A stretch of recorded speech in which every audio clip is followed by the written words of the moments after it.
taken courage, but above all, it has taken hope. There are still many days to go in this pandemic, but each one that passes, just like each person who gets a vaccine, brings us closer to the better days ahead. À ce jour, on a livré plus de 3,8 millions de doses de vaccins contre la COVID-19 aux provinces et aux territoires. On va recevoir des millions d'autres doses d'ici la fin du mois. Et à partir d'avril, on va en recevoir encore plus rapidement. Cette semaine, l'équipe du major général Fortin au Centre national des opérations a coordonné un exercice de répétition avec les partenaires de l'industrie ainsi qu'avec les partenaires fédéraux, provinciaux, territoriaux et autochtones. Cet exercice était afin de s'assurer qu'on soit prêt pour la phase d'accélération des livraisons. Toutes les ressources sont mises à contribution. Hier soir, on a eu notre 28e rencontre des premiers ministres. On a marqué avec une déclaration conjointe cet anniversaire solennel et les héros qui travaillent depuis les tout débuts pour nous garder en santé. On a reconnu les familles qui sont en deuil, les gens qu'on a perdus à cause de la COVID-19. Et on a souligné encore une fois l'importance de continuer à travailler ensemble, continuer d'être là en équipe pour tous les Canadiens d'un bout à l'autre de ce pays. Nous allons continuer de le faire. Nous allons continuer d'être là pour vous. Based on new delivery schedules from Pfizer, I can confirm that Canada will receive at least 1 million Pfizer doses per week from March 22nd to May 10th. 1 million doses of Pfizer alone every 7 days. That's going to make a big difference. We have shared these updated delivery schedules with the provinces and territories. This is so they can continue to plan for mass vaccination sites to get you and your family protected as soon as possible. Every dose makes a difference. Last week, Susan from DDO in Montreal wrote to me to say that she and her husband, who are both seniors, had gotten their first dose. She told me about the relief they felt after a year of worrying. Susan, je suis content de savoir que vous et votre mari soyez enfin plus en sécurité. Comme j'ai dit, tous les gens qui le veulent vont pouvoir se faire vacciner avant la fin septembre. Une des meilleures façons de se protéger contre le virus, c'est de se faire vacciner. Et pour les personnes déjà vaccinées, c'est important de continuer de faire sa part pour assurer la sécurité des autres pendant qu'on continue à augmenter les vaccinations. L'hiver a été long. On attend tous le printemps avec impatience. En tant que Canadiens, avec nos grands espaces, on aime ça passer du temps à l'extérieur. Dans la dernière année, surtout après des journées de réunion sur Zoom, il y a beaucoup de gens qui ont redécouvert à quel point c'est agréable d'aller se promener dehors ou sortir avec les enfants à vélo en fin de semaine. C'est important de pouvoir sortir et de se déplacer. C'est pourquoi, au cours des 5 dernières années, on a fait des investissements partout au pays, dans des projets comme le Kelly's Brook Path à St. John's et le Grouse Mountain Trail à Vancouver. Ces projets ne visent pas uniquement à créer des sentiers de randonnée ou des chemins accessibles en fauteuil roulant jusqu'à l'arrêt d'autobus. Ils permettent à tout le monde de se déplacer. Ils nous aident à bâtir des communautés plus saines et plus fortes. Et sur ce front, on a franchi une nouvelle étape aujourd'hui. As Minister McKenna announced earlier this morning, we are investing $400 million for bike lanes, trails, and pedestrian bridges across the country. This is part of our historic public transit investment over the next 8 years and our plan to create 1 million jobs. This will lead to stronger communities, clean air, and new jobs. And that's a win-win. And that's our blueprint to come roaring back from this pandemic. As we rebuild from this crisis, it's up to us to create the kind of Canada we all want to see. A country where everyone has what they need to succeed. Right now, one of our top priorities is ensuring that no one misses out on vaccines. This includes Indigenous communities, which are particularly vulnerable to the virus. Vaccination is underway in over 530 Indigenous communities and communities in the territories. And for Indigenous people living in cities, we're working with the provinces and territories to get everyone their shots as soon as possible.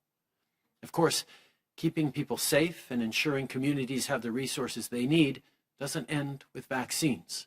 And on that front, this morning, I want to talk about where we are with long-term drinking water advisories. Earlier this week, we marked an important milestone in our partnership with First Nations communities, the lifting of the 101st long-term drinking water advisory since we took office. Thousands of homes now have clean water. That's real progress, but I know that there is more work to do.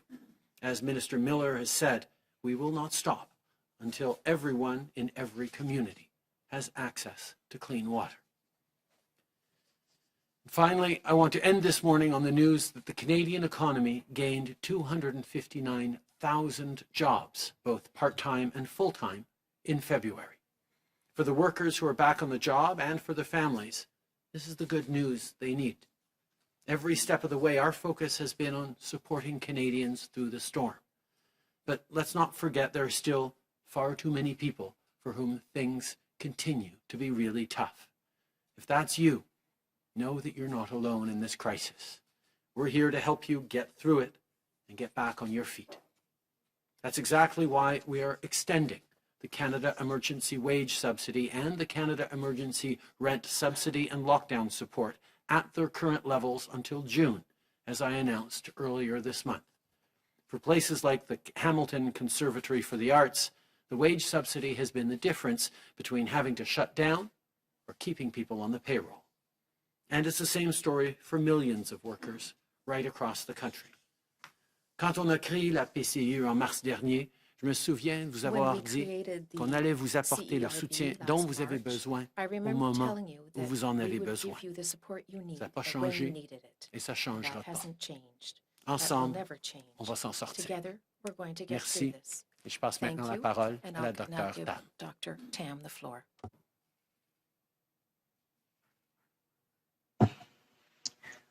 Bonjour à toutes et à tous.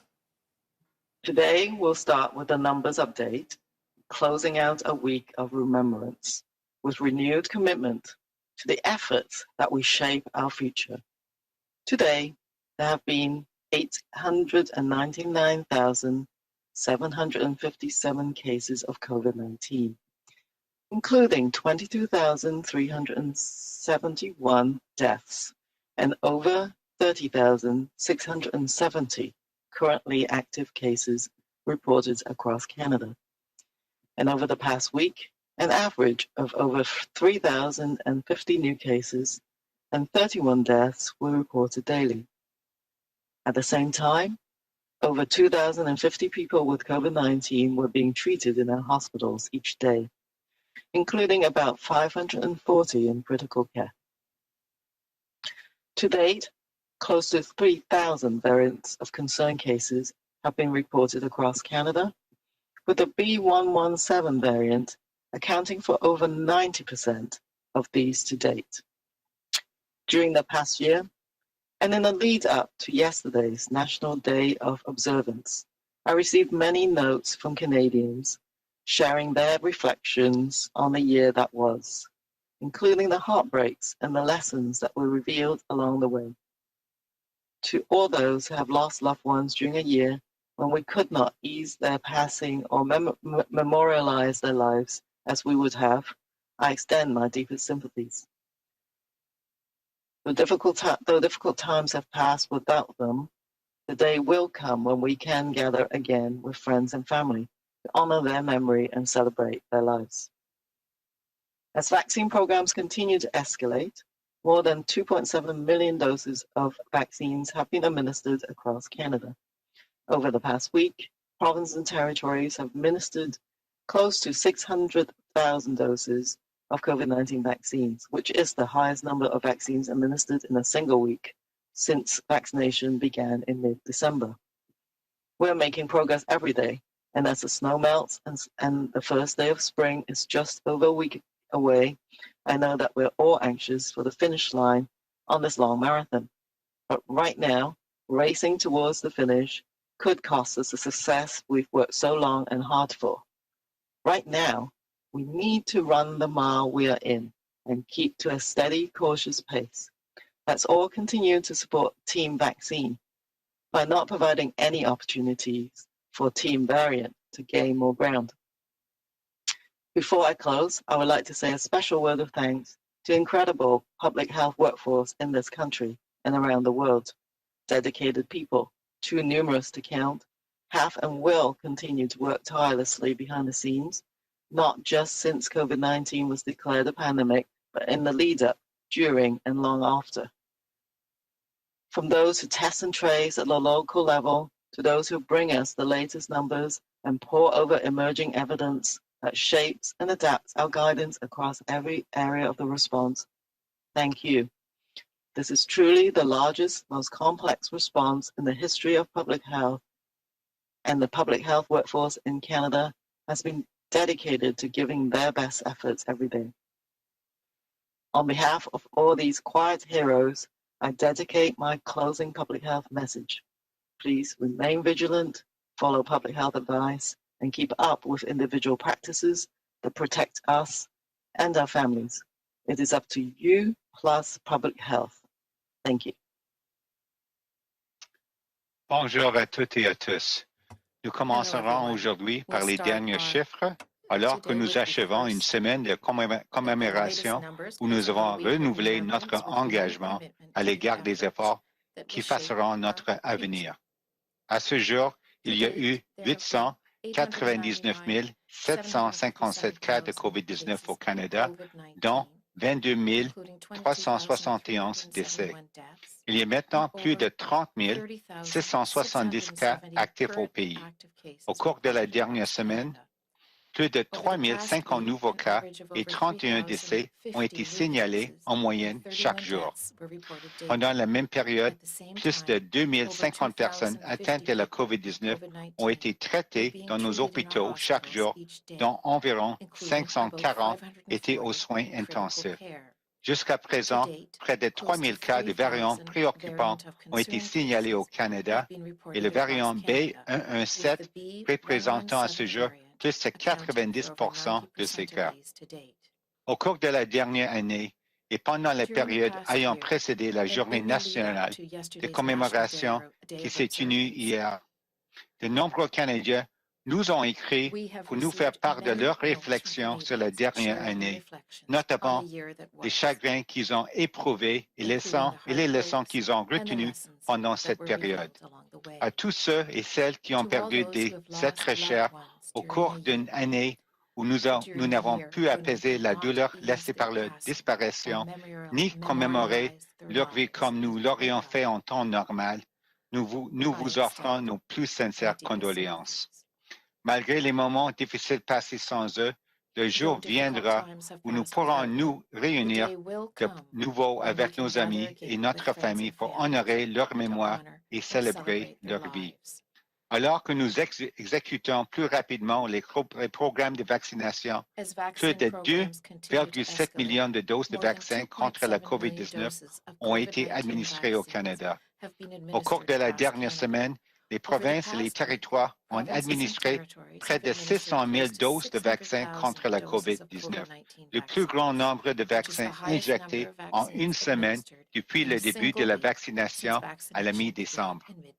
Nous réalisons des progrès chaque jour. Alors que la neige fond et que nous sommes à un peu plus d'une semaine de l'arrivée du printemps, nous savons que nous sommes tous impatients de franchir la ligne d'arrivée de ce long marathon. Toutefois, à l'heure actuelle, courir vers l'arrivée pourrait nous coûter le succès pour lequel nous avons travaillé si dur et si longtemps. À l'heure actuelle, nous devons nous concentrer à franchir la distance qui nous reste à un rythme constant et prudemment. Continuons d'appuyer l'équipe des vaccins en ne laissant aucune chance à l'équipe des variants de gagner du terrain. Avant de conclure, nous voudrions remercier tout particulièrement l'incroyable personnel de santé publique ici au Canada et ailleurs dans le monde. Des personnes dévouées, trop nombreuses pour être comptées, travaillent sans relâche dans les coulisses depuis que la pandémie de COVID-19 a été déclarée. Elles le faisaient également avant la pandémie et continueront de le faire longtemps après. Des personnes qui s'occupent du dépistage et de la recherche des cas à l'échelle locale jusqu'à celles qui nous communiquent les derniers résultats et qui se penchent sur les nouvelles données probantes en vue d'orienter et d'adapter nos directives sur tous les fronts de l'intervention à la pandémie. Nous vous remercions. Il s'agit véritablement de l'intervention la plus importante et la plus complexe de l'histoire de la santé publique. Et la main-d'œuvre en santé publique au Canada s'efforce de faire de son mieux chaque jour. Pour tous ces héros discrets, nous concluons par ce message de santé publique. Restez vigilants, respectez les directives de santé publique et suivez les pratiques individuelles qui nous protègent, nous et nos familles. Nous comptons sur vous et sur la santé publique. Merci. Merci beaucoup, Dr. New. On va commencer la période des questions aujourd'hui avec le premier ministre pour 20 minutes avec une question et une sous-question. Les ministres et les docteurs resteront disponibles par la suite pour un autre 20 minutes. En commençant par le téléphone. Thank you, Dr. New. We will start questions with the PM today for 20 minutes, one question, one follow-up. The ministers and doctors will remain available afterwards for another 20 minutes. Starting with the phone, en commençant par le téléphone. Opérateur, c'est à vous. Thank you. Merci. For questions on the telephones, please press *1 on your device's keypad. Pour toute question au téléphone, faites étoile 1 sur votre appareil. La première question, Marie Vastel, Le Devoir. First question, Marie Vastel, Le Devoir newspaper. Oui, bonjour, M. Trudeau. Hello, je voulais Mr. revenir Trudeau. sur ce que vous avez dit ce matin en entrevue à CTV sur l'idée d'un passeport vaccinal. Vous avez semblé faire une distinction entre un passeport pour l'international puis un passeport qui serait requis pour certaines activités domestiques, là, si je peux dire. Vous semblez évoquer en fait qu'il y aurait une question de charte et de droit en parlant d'égalité. Est-ce que c'est ça le problème? Et du coup, est-ce dire que vous excluez l'idée d'un passeport vaccinal au niveau domestique? Je n'exclus rien, Marie. Je pense que nous allons voir comment les prochains mois vont se découler, comment on devrait s'assurer et un certain retour à la normalité, en même temps en protégeant les Canadiens le plus possible. Mais on voit très clairement qu'il y a deux enjeux par rapport à des certificats ou des preuves de vaccination. Un, ce serait cette idée qu'on aurait besoin d'une preuve de vaccination pour voyager à l'international. Ça fait longtemps que ça existe déjà. Il y a des pays dans le monde où il faut démontrer une preuve de vaccination contre certaines maladies tropicales, par exemple, pour pouvoir aller dans ces pays-là. Donc, c'est déjà bien établi et c'est quelque chose que les pays explorent activement et le Canada fait partie de cette réflexion. Mais quand vient la question de distinguer à l'intérieur de notre propre pays sur certaines personnes qui se seraient faites vacciner et d'autres qui ne pourraient pas ou ne choisissent pas de se faire vacciner, il y a des questions d'équité et de justice par rapport à la discrimination qui pourrait être introduite. Je comprends qu'on veut motiver et encourager tout le monde de se faire vacciner. C'est la façon par laquelle on va passer à travers cette crise. Mais il faut réfléchir à ceux qui, à cause de réalités médicales, à cause de circonstances, ne peuvent pas ou n'ont pas pu se faire vacciner. Il faut avoir une pensée pour la justice et pour l'équité dans toutes nos réflexions. C'est ce que je souligne depuis le début. Mais ces conversations se poursuivent, évidemment. I think it's obviously important to highlight that we want to encourage and motivate people to get vaccinated as quickly as possible. Getting as many people vaccinated as quickly as possible is the way to restore a semblance of normality in the coming months. And of course, we're going to make decisions step by step and look at all sorts of different ways, both to encourage people to get vaccinated and keep people safe. The idea of certificates of vaccination for international travel exist already and are well established. There are countries in the world where you shouldn't go unless you can prove that you've been vaccinated against certain tropical diseases, for example. That's well established. But the idea of certificates of vaccination for domestic use to decide, if who can go to a concert or who can go to a particular restaurant or engage in certain activities does bring in questions of equity, questions of fairness. There are some people who, because of medical conditions or other reasons, will not be able to get vaccinated. There are others who are not on priority lists who will have to wait much longer before getting vaccinations. These are things that we have to take into account so that, yes, we're looking to try and encourage everyone to get vaccinated as quickly as possible, but we're not discriminating and bringing in unfairness in the process at the same time. En suivi, Marie? Oui, en fait, vous avez un peu juste répété la réponse de ce matin à TV. Donc, ce que je veux savoir, c'est s'il y a un risque de discrimination. Donc, pourquoi est-ce que vous n'excluez pas un passeport vaccinal au niveau domestique? Et puis, ma question de suivi, parlant de ne rien exclure, sur la possibilité d'élection, vous avez aussi dit que vous vouliez continuer de travailler pour gérer la pandémie jusqu'à ce qu'on ait traversé cette crise pour tout le monde. Je vous cite une traduction un peu bancale, mais c'est ce que vous avez dit.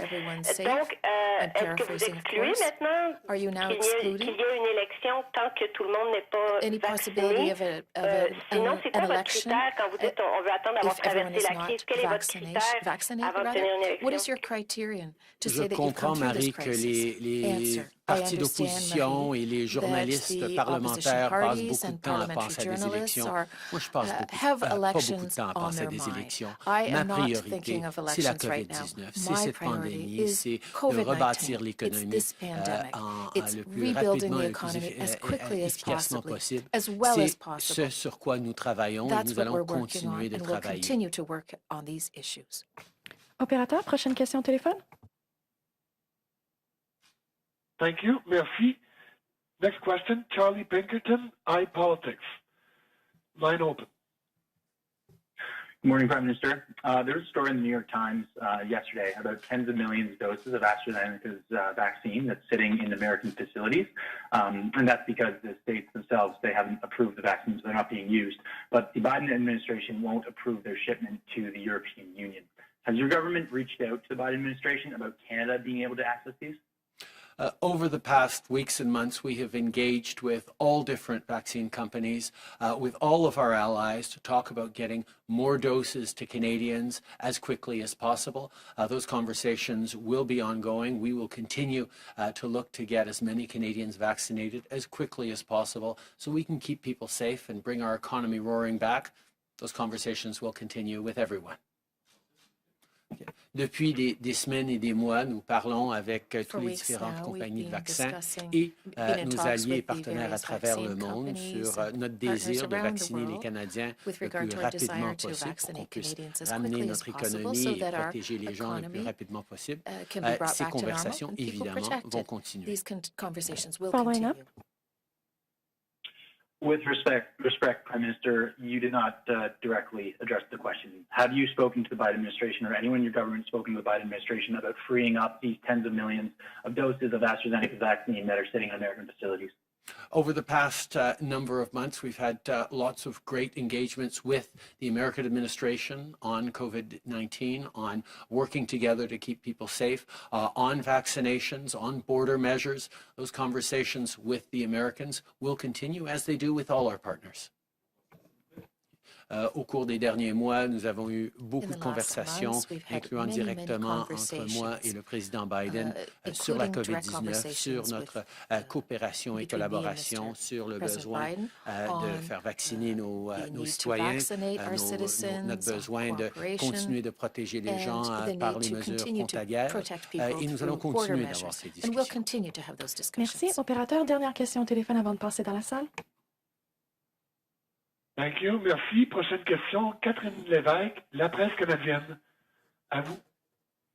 Catherine Oui, Lévesque, bonjour, La Monsieur Presse Trudeau. canadienne. Je voulais Question. revenir sur I'd like to votre come rencontre back avec les to your premiers ministres meeting des with the provinces et des first territoires ministers hier. of the Je voulais provinces and savoir s'ils vous ont territories yesterday. directement redemandé en fait une I'd like hausse to des know transferts en santé de if 28 they milliards de have dollars et qu'est-ce que vous leur avez I know répondu? Est-ce that que they vous leur asked avez for a confirmé finalement que ça $28 ne se billion retrouverait pas health au prochain budget? transfer?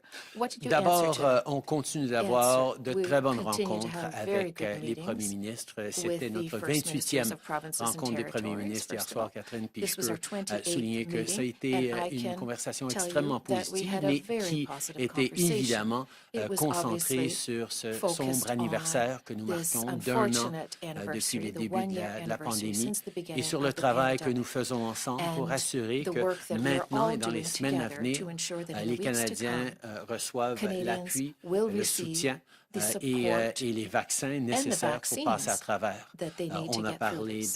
des différents, We spoke des différents of processus de vaccination, de various l'augmentation vaccine des moyens de vaccination, procedures, de how to l'augmentation increase the average, des vaccins qui arrivent. how to Et je increase leur ai rappelé increasing the number que nous of avions vaccines été là arriving, pour appuyer les and provinces et I told them territoires, that comme on we a are été là here pour to appuyer support les the provinces provinces, and les territories, citoyens as we are depuis les also débuts de here cette to support pandémie the et par rapport aux citizens, coûts Canadians, and supplémentaires have à been cause since de la the beginning of pandémie this pandemic. liés au système de santé, nous allions As for continuer health d'être funding là questions, pour appuyer les we are provinces. going to Par continue to rapport be supporting à l'avenir long provinces and terme territories. de notre système de As for the santé, long term j'ai souligné encore une fois and que our nous healthcare allons system, avoir ces discussions une fois qu'on we will passe be having these à travers discussions cette once crise we get ponctuelle through this et que je temporary reconnais que crisis. nous allons avoir besoin I d'augmenter les recognize that we transferts en need to santé pour le long terme, increase healthcare, mais maintenant, avec les dizaines de healthcare milliards de dollars transfers qu'on in a the envoyés long aux provinces, on va term, continuer but we've d'assurer que les gens ont les sent ressources pour aujourd'hui et a demain great deal of pendant money cette and pandémie. funding already to the provinces, and we want to Suivi, ensure Catherine? that people can get through this pandemic. Oui, donc Follow-up j'en question? comprends que donc le sujet a été abordé. I Si je lis understand entre then les that lignes, the vous me direz question si je me trompe. was Et je voulais discussed, aussi if vous I read demander between pourquoi the on n'a lines. toujours pas de Why date is de it budget. that we still Pourquoi est-ce don't qu'on have attend jusqu'en a avril pour date dévoiler for the un budget? état Why des are you finances waiting du pays? until Vous ne pensez pas que April les Canadiens before devraient le releasing a savoir un peu financial avant statement, l'année economic avril? statement? Don't you think Depuis les Canadians would like débuts de to cette know more? pandémie, on a Answer. été extrêmement Since the very beginning of this transparent pandemic, we've been avec les very investissements qu'on transparent fait pour with regard to the appuyer investments les familles, we les are making to travailleurs, support families, les workers, provinces et les territoires. provinces, On va territories. continuer We are d'être going to extrêmement continue to do ouvert so. avec le fait We'll be qu'on est open là pour about appuyer the les fact that we're Canadiens here avec to tout ce que ça support prendra, Canadians. aussi longtemps que ça le prendra. We'll provide what C'est is la needed promesse qu'on a for faite as aux long as Canadiens. needed, as is On va needed. dévoiler That's la the date du promise we've made to budget Canadians, and dans we'll les reveal the semaines à budget venir, mais date in the les weeks to Canadiens come. peuvent avoir confiance But que Canadians notre approche, can be c'est d'être là confident pour that our investir approach dans nos is to be communautés here et for dans them to la invest in réussite et la communities sécurité des Canadiens. and to C'est ensure pas that l'approche de tous les Canadians partis succeed politiques. On voit and un are safe. grand débat This is là-dessus not avec les every conservateurs political qui disent party's qu'on en fait opinion. trop The rapidement. Conservative Ça va Party is saying certainement that we're être des doing too much, conversations too qu'on va quickly. avoir autour du These will budget. surely be Mais je peux vous dire conversations que that we'll have déjà les again when bonnes it comes to nouvelles the qu'on voit budget. par rapport à la But reprise économique, c'est we have lié au had fait good news with qu'on a regard fait to des the investissements pour economic s'assurer que recovery, les Canadiens and puissent that's passer à related to the travers investments that de la we've bonne made façon de to cette ensure that pandémie. Canadians can get through this crisis. Merci. On va in the maintenant right passer way. aux questions dans la salle. We'll go to questions in the room now. Mr. Trudeau, my name is Mal Hamidian with the Canadian Press. You have talked repeatedly over the last half year or so about building back better, and you have also you had actually to repeatedly hold off on bigger picture plans in favor of extending temporary measures and programs to help Canadians through the pandemic. What economic or other markers are you looking for in switching from crisis response to bigger picture recovery? Well, I think everyone knows that we have to get through this pandemic. We have to make sure that Canadians are safe. That is the top priority of this government, and that will continue to be the top priority of this government. At the same time, we recognize that one of the best ways of ensuring that our economy comes back strongly, comes roaring back as we get through this pandemic, is to make sure we're giving Canadians the right supports throughout this pandemic. That's why we made a simple promise. We'd be there for people as long as it took, as much as it takes. And that's what we're going to stick with. Next question in the room. Mr. Trudeau, Chris Nachkate, CTV National News. President Joe Biden last night said Americans are going to be able to have a July 4th barbecue because every American will have their shot by then, a somewhat return back to normal. When are you going to formally change your vaccination timeline for Canadians? The big vaccination timeline that we have been talking about for a long time now has always been the end of March. And we had a goal of vaccinating or getting 6 million doses into Canada by the end of March. We're now looking at over 8 million doses by the end of March. So that is good news. We have also made repeated commitments to Canadians that everyone who wants to get vaccinated will be vaccinated by September. That continues. But in my conversation with the provinces last night, we heard from a number of people who are looking to have everyone received a first dose earlier than that.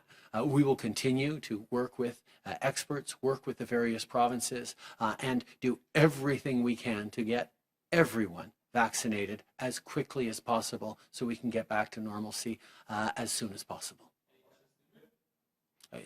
Nous avons toujours parlé de deux cibles spécifiques en matière de vaccination. D'abord, fin mars, on avait parlé de 6 millions de doses qui seraient livrées au Canada. On parle maintenant de plus que 8 millions de doses qu'on va avoir au Canada avant la fin mars. Et l'autre cible qu'on visait, c'est d'assurer que tout le monde puisse se faire vacciner avant la fin septembre. On est tout à fait enligné pour ça, mais je peux souligner qu'à parler avec les différentes provinces hier soir, on a entendu qu'ils ont des espoirs de pouvoir vacciner beaucoup de gens, au moins avec une première dose avant la mi-été. Donc, on peut espérer qu'on va pouvoir avoir des meilleures nouvelles dans les mois à venir. Mais nous allons continuer notre travail pour assurer par tous les moyens possibles de vacciner le plus grand nombre de Canadiens le plus rapidement possible pour pouvoir revenir à la normale dès qu'on pourra. Prochaine question. John Barry, CBC. When Donald Trump even threatened to block PPE, there was an uproar in this country. And now you've got the Biden administration actually blocking shipments of vaccines. What do you think about that action by the Biden administration? And are you worried that this kind of response from the United States is going to threaten Canada's shipments of AstraZeneca vaccine? None of the vaccines that we have been contracted for or promised to Canadians have been blocked either by the European Union or by the United States. We have signed significant contracts for tens of millions of doses that will be arriving in the coming months, and we are confident that there will not be interruptions to those vaccines. But it's one of the reasons why we have signed a more diverse portfolio than just about any other country for more potential doses per Canadian than for any other citizens in the world, because we knew that there was always a potential of challenges around that. That's how we make sure that we're going to be able to vaccinate as many Canadians as possible, as quickly as possible. On AstraZeneca, we have a contract for about 20 million doses this year, and we are looking forward to receiving a schedule on those doses, hopefully in the coming weeks. We will continue to work to get as many doses as possible, as quickly as possible for Canadians. Là-dessus, s'il vous plaît.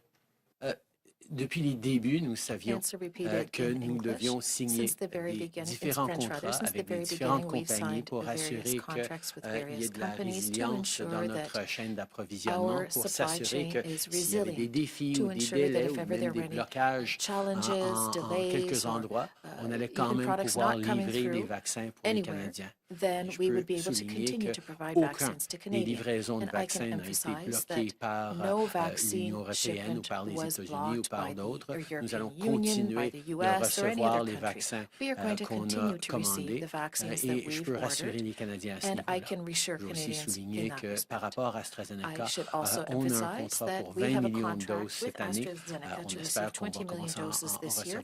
We hope to begin receiving them very soon. Nous attendons l'horaire de livraison, le calendrier de livraison le plus rapidement possible. Bonjour, M. Trudeau, Louis Blouin de Radio-Canada. Vous dites qu'il y a 3 ans, vous n'étiez pas au courant de l'existence d'allégations contre le général Vance. Qu'est-ce que vous dites aux Canadiens qui regardent ça, qui se disent comment le numéro 1 de l'armée peut-il être ciblé par des allégations et que le premier ministre ne soit pas au courant? Au final, est-ce que M. Sajjan et votre personnel n'avaient-ils pas l'obligation morale de vous le dire? Puis, vous, est-ce que vous aimeriez pas être au courant d'informations aussi délicates que ça? D'abord, comme vous savez tous, c'est extrêmement important pour moi que quiconque qui sert dans nos forces armées ou qui travaille dans la fonction publique ou n'importe où au Canada ait un environnement de travail sain, sécuritaire et ait des moyens de faire des plaintes et de se faire entendre s'ils subissent de l'intimidation, de l'harcèlement, de l'agression. Ça a toujours été une priorité pour moi et c'est quelque chose que mon gouvernement a toujours pris au sérieux. On a mis en place de plus en plus de mesures pour permettre et un changement de culture et pour créer des ressources et des appuis pour des gens qui viennent à l'avant. Mais une chose qu'on n'a pas fait et qu'on ne devrait pas faire, c'est de donner à des politiciens la responsabilité d'enquêter sur des allégations eux-mêmes. On a toujours besoin d'avoir des processus indépendants, rigoureux, qui font des suivis sur des plaintes et des allégations. Et c'est exactement ce qui s'est passé dans cette situation-ci. Le ministre Sajjan a encouragé, a dit à l'Ombudsman d'amener ces preuves et d'amener cette plainte-là à des instances indépendantes qui allaient pouvoir faire le suivi de façon rigoureuse. Et mon bureau était au courant qu'il y avait des plaintes qui avaient été dirigées vers des instances indépendantes. Mais ces plaintes n'ont pas pu avoir de suivi parce que l'information n'a pas été donnée. I think everyone knows how important it is to me that women and men who serve in the Canadian Armed Forces or anyone who works in the public service or anyone who works in any workplace across the country has a safe work environment and has the resources and the supports needed to come forward with any allegations of inappropriate or harmful behavior. That is something that we have taken significant steps on over the past number of years, but obviously there is much more to do, particularly given recent revelations about what's going on within the Canadian Armed Forces. The one thing that in all the different measures we've put forward to better respond to allegations and concerns is that we haven't given politicians themselves more tools to investigate allegations of malfeasance or wrongdoing. It's not for politicians to do that. It is for independent, rigorous authorities to follow up in the right way. And that's exactly what happened when the ombudsperson came forward to Minister Sajjan to highlight allegations that he had received about the Chief of Defence Staff. The Defence Minister, quite appropriately, said, I'm not the person who can investigate this. You need to go to the appropriate independent authorities who will follow up on this and take this very seriously. Our job as politicians is to make sure that these structures are there and that any allegations are taken seriously. This is what my office was aware of, that allegations were directed towards independent authorities. Now, it turns out that those independent authorities never received enough information to actually proceed with a full investigation, but that is something that is the right of people to come forward to who don't want to give more information. And we always have to walk that line very, very carefully, and as a government, we always have. When we first broke the story on these allegations against General Vance, you and your office told us that you only learned of the allegations through our reporting. In fact, I think you may have said that in the House of Commons. But I think earlier this week or earlier on in the last few days, you yourself have since confirmed that your office did know 3 years ago of these misconduct allegations against Vance. So the first question is, why are we having such difficulty getting a straight answer on that issue? And then B, why 3 years ago? Why, it seems like your office, somebody turned a blind eye essentially to these allegations. On the contrary, David, 3 years ago, when the ombudsperson came forward to the minister and said, I have received allegations against the Chief of Defence Staff, the minister, quite rightly, directed the ombudsperson to the independent authorities who could follow up and create that investigation. My office was aware that there had been allegations that were directed to the independent authorities. The substance of those allegations, the details of those allegations were not known by my office. Now, 3 years later, as these events come forward with details of what those allegations are, I and my office learned about them through the reporting and the questions posed by the reporters at Global News. Il y a 3 ans, quand l'Ombudsman est allé voir le ministre de la Défense pour dire qu'il y avait des allégations contre le chef de l'état-major, le ministre a, de façon extrêmement appropriée, correcte, dit tu dois amener ça à des instances indépendantes qui ont la capacité de faire une enquête sur des allégations pareilles. Mon bureau était au courant du fait qu'on a référé ces allégations directement à des instances, mais on n'était pas au courant des détails de ces allégations. Et quand les instances appropriées n'ont pas pu faire de suivi sur ces allégations parce qu'il y avait un manque d'informations, l'enjeu n'a pas été revisité parce qu'il n'y avait pas eu de processus, il n'y a pas pu avoir de processus. Et donc, il y a quelques mois, quand par le travail de Global, il y a eu plus d'informations sur ces allégations. C'était la première fois que j'en prenais conscience et que les gens de mon bureau en ont pris conscience des détails. Good afternoon, Marika Walsh with the Globe and Mail. Prime Minister, you keep saying in your responses to this that the minister and your government directed these allegations to the independent authorities, but the Privy Council office does not have oversight over the military. So why do you keep saying they were the correct body to send this to when they don't have oversight over them? Governor and council appointments, like the Chief of Defense Staff, have a line of responsibility that goes through the public service and indeed through the Privy Council office. We've seen a lot of discussions now about the appropriate investigative bodies either within the military or independent from the military, and these are all things that we're looking at very carefully in order to make sure that there are stronger processes in place to make sure that anyone who comes forward with allegations or concerns about misconduct of any type is properly heard, properly supported, and that we create a shift in the culture to make sure that these incidents aren't happening in the first place. And we have taken many, many steps since 2015, Marika, on delivering strengthened processes, better procedures in place. But obviously, there is more we need to do, and we will continue to do more.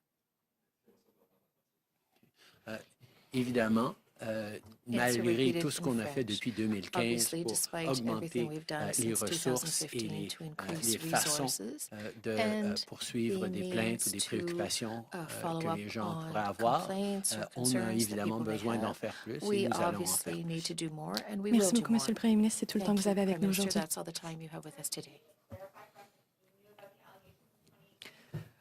Merci beaucoup. We'll now go back to questions in the room since we don't have any queue on the phone right now. Questions for ministers and doctors starting now. Thank you very much. David Aiken, Global News. I guess I'll start with a question first for Minister Hajdu in beautiful Thunder Bay. Know it very well, like it, except for the cold in March.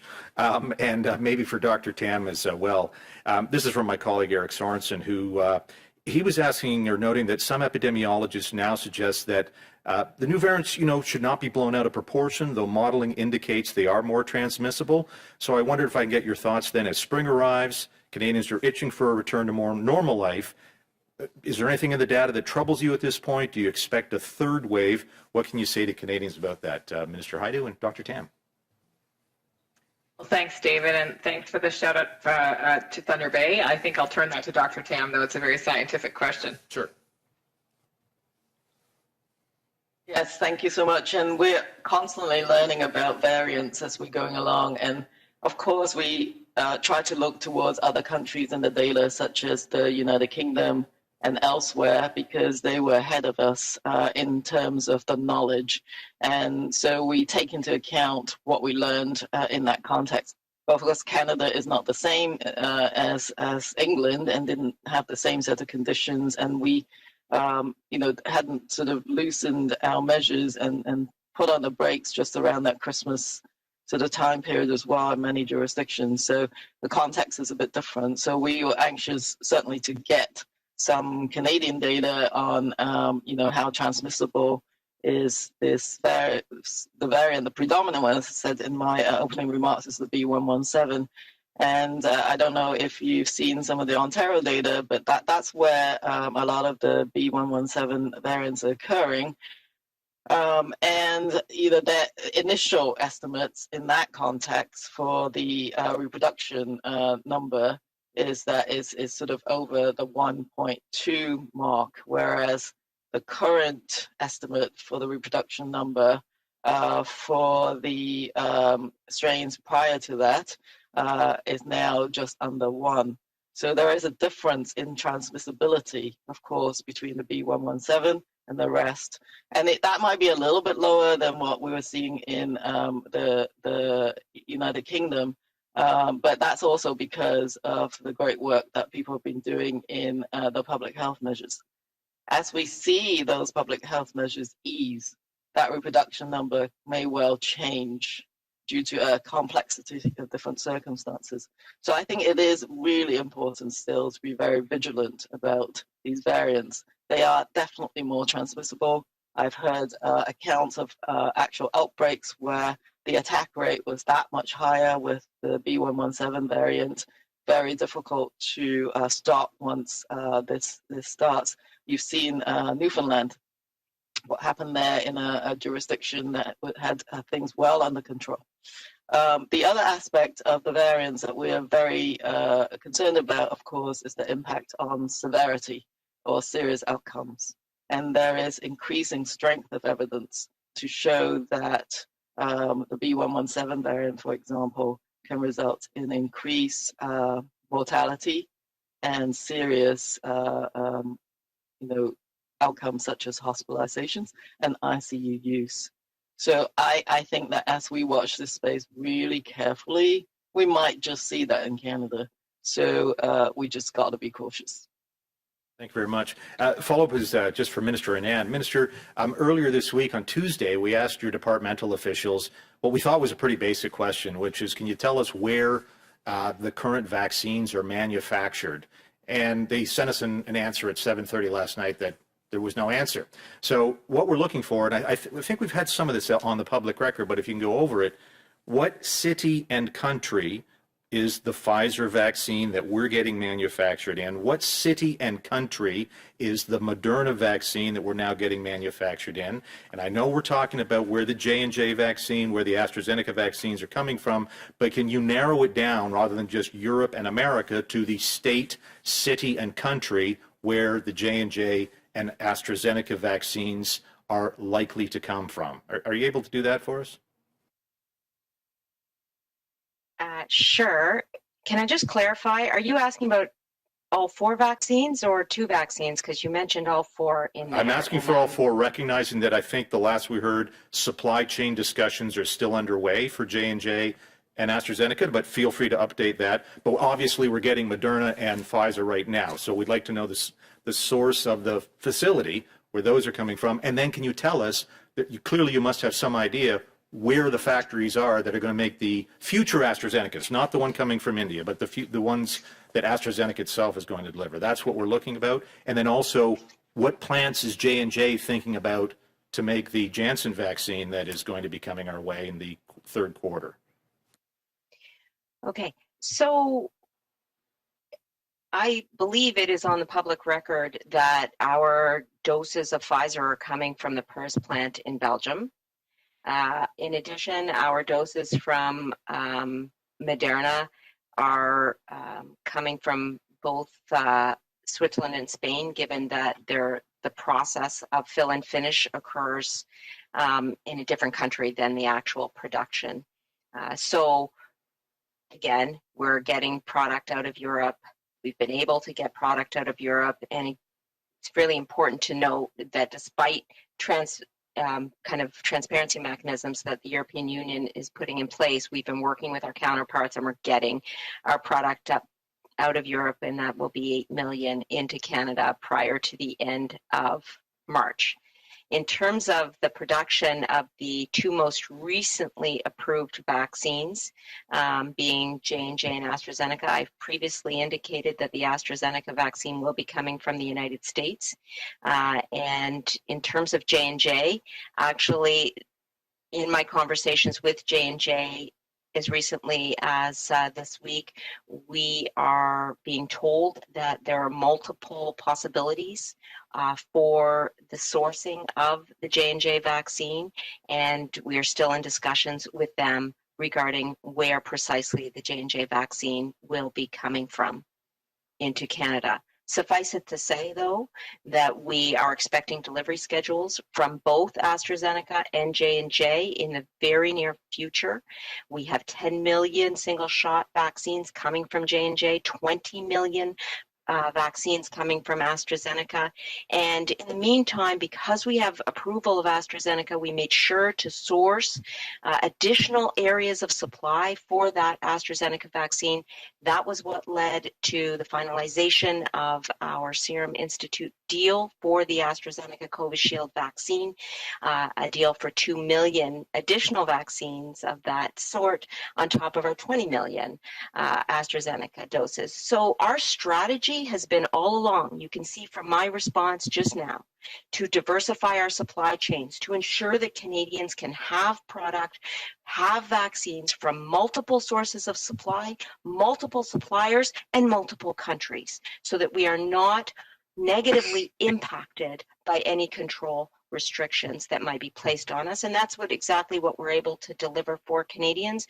That's the benefit of a diversified portfolio, and we are going to see those benefits manifested over the next weeks and months. As we know, over the month of April, we're on track to receive 7 million doses from Pfizer, Moderna, and AstraZeneca Covishield alone, with 1 million doses per week through mid-May from Pfizer.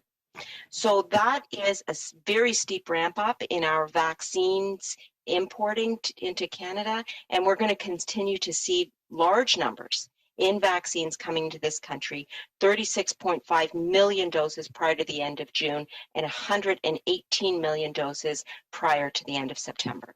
Thank you. Thank you. We'll now go to the next question in the room.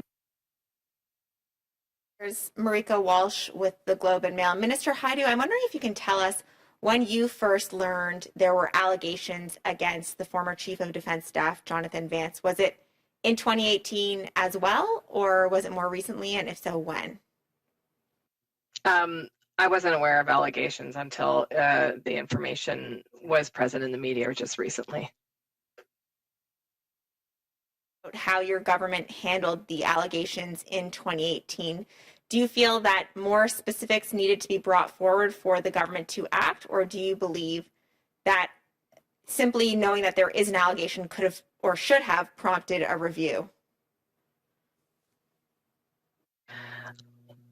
Well, thank you, Marika. I have no reason to doubt the appropriateness of the actions that were taken by my colleague, Minister Sajjan, and of course, having been the minister responsible for the legislation around harassment and violence in the workplace, of course, it is difficult to investigate allegations without details. So I don't know the specifics of the case. I don't feel qualified to weigh in on the specifics of this particular case, but suffice to say, Minister Sajjan has my full support, and these are difficult situations. Clearly, the Prime Minister has made a commitment to strengthen supports and processes for people in the Canadian Armed Forces. And of course, I share the Prime Minister and Minister Sajjan's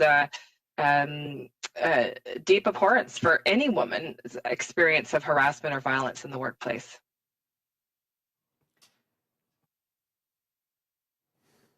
Hi, Minister. Louis Blouin here from Radio-Canada. The question for Minister Hajdu about proof of vaccination and vaccination passports for domestic use. What can you tell me about what is being considered right now about that? And do you have any worries? The Prime Minister spoke about equity discrimination for a domestic passport. What do you think about that? And what is being considered right now? What is the reflection of the federal government is about? Merci pour la question. L'enjeu de passeport pour vaccination est un vrai enjeu. Mais for me as a federal health minister, I'm focused on the conversations that international partners are having around vaccine certification as a requirement for international travel. Of course, we believe that Canada needs to be part of those conversations. First of all, to have influence at those tables in terms of how that might unfold, but also to make sure that Canada is not left behind if the world embarks on a new requirement for international travel that requires some form of health certification. And so it's very important that we're involved in those conversations. I share the Prime Minister's concerns, though, around passports or some proof of vaccination for participation in everyday life in Canada. Obviously, there are settings where vaccination is required already to participate. For example, schools and certain healthcare settings, people must show vaccination against certain illnesses. And those are all largely provincial decisions. And of course, they're very difficult ones, but certainly I know provinces and territories are deliberating about those kinds of decisions that are coming their way as more people become vaccinated. Is there not a risk that we end up with a patchwork in Canada where businesses, cities, provinces would have different approaches regarding to vaccinal passports? And what does the federal government can do? Can we prohibit that kind of passport in Canada? Could the federal government do that? Et Monsieur Leblanc, n'hésitez pas à vous en mêler si vous voulez en français. Please dive in if you wish to. I'll start in English and then Minister LeBlanc can help me out in French. The federal government currently doesn't interfere in provincial decisions around, for example, vaccinations in provincial school boards. This is a very common example that maybe many parents across the country will relate to. In order for a child to be registered for kindergarten classes, for example, oftentimes, and in fact most times, families must show proof of vaccination or some reason why that child cannot be vaccinated. And of course, that's to protect children and their families from common childhood illnesses that used to be far more endemic and of course, very dangerous to children and their families. So these are decisions that provinces and territories take on a routine basis.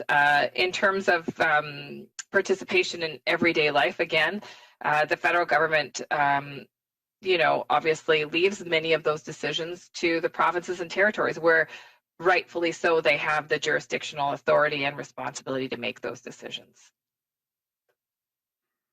Oui, si vous me permettez, Anne-Clara, je pense Patty Hajdu a bien expliqué que la question des attestations de vaccination, preuves de vaccination, sont déjà des questions qui se posent dans des provinces et des territoires, que ce soit dans le milieu scolaire ou autre. Alors, c'est proprement une discussion que les provinces devront avoir en ce qui a trait au niveau d'attestation ou de confirmation de vaccination dans le contexte de COVID. On parle évidemment, comme le Premier ministre a mentionné il y a quelques moments, du contexte domestique. Nous, comme gouvernement national, nous allons s'occuper des conversations à l'international avec des alliés, évidemment, l'importance des États-Unis, puis avoir une cohérence en termes de traverser les frontières avec les États-Unis. C'est le genre de conversation que, comme gouvernement national, nous aurons au cours des prochaines semaines et prochains mois afin d'arriver à la réponse équitable et appropriée. Hey, good afternoon. My question is for Dr. Tam. My name is Mal Hamidi. I'm with the Canadian Press. You keep saying that every Canadian that wants a vaccine is going to get a vaccine by September. But the chief medical advisor says it's unlikely that vaccines will be approved for kids under 12 by then. So why are you saying that? Sorry, it's not just me saying it. It's for anyone who's authorized, of course. to get it. Anyone who's eligible, authorized, and want to get it should be able to get that vaccine by end of September. We will get more data from vaccine manufacturers in terms of the clinical trials in younger people, and that would be expected later on in the year. So I think you just have to unpack what that sentence actually means, but nobody's going to be provided with a vaccine that isn't authorized for use in those age groups.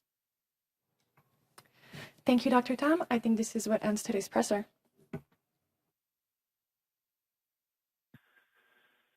Thank you. Merci. The conference has now ended. Please disconnect your lines.